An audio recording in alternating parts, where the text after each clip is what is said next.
Ang posibilidad nun ay maliit, napaka-unlikely na magkaroon ng gano'n na sitwasyon na lahat ng circumstances ng isang individual sa isa pang individual ay parehong-pareho. Mababang posibilidad ng pagkakaroon ng eksakto at parehong birth information ayon sa Philippine Statistics Authority.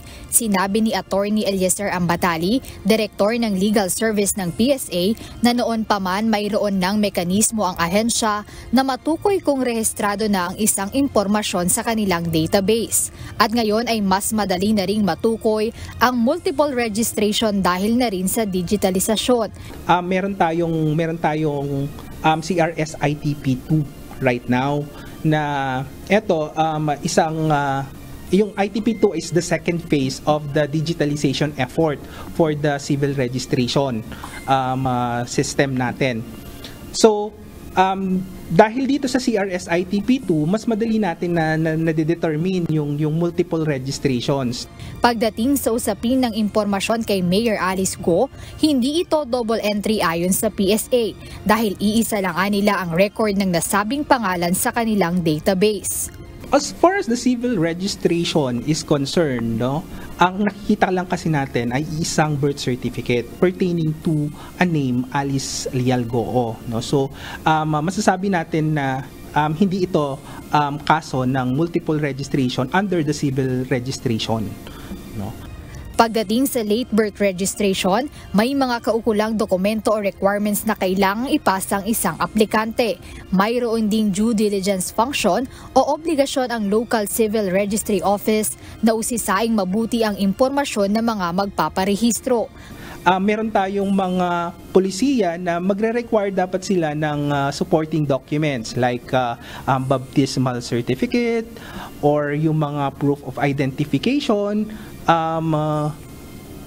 Pwede rin silang mag-conduct ng ocular visit dun sa mga barangay at magtanong kung meron talagang ipinanganak na gano'n na mga tao. Paliwanag ni Attorney Ambatali, may kapangyarihan ng registry office na hindi aprubahan ng nasabing aplikasyon kung makitang hindi sapat o hindi maayos ang dokumentong ipinasa sa kanila. Kung merong mga hindi nagtutugma, pwedeng hindi nila ito tanggapin na doon sa registration ng birth certificate. Dahil na rin sa iba't ibang usapin kaugnay sa late birth registration, ay mas naging strikto ang PSA pagdating sa proseso ng pagpaparehistro. Kung mahigpit na noon ang delayed registration, mas pinahigpit pa ngayon ang pagrerehistro kapag delayed ang registration mo, Una sa kailangan o mandatoryo ang pagkakaroon ng Philippine National ID o kinakailangang rehistrado ka na rito. Kasama rin sa kailangan ay ang patunay sa identidad ng iyong mga magulang, lalong-lalo na ang larawan at personal na pagharap ng aplikante. Kapag magpaparehistro ka sa isang local civil registry office, yes, nire-require na po natin na physically magpunta ka sa local civil registry office na kung saan ka magpaparehistro.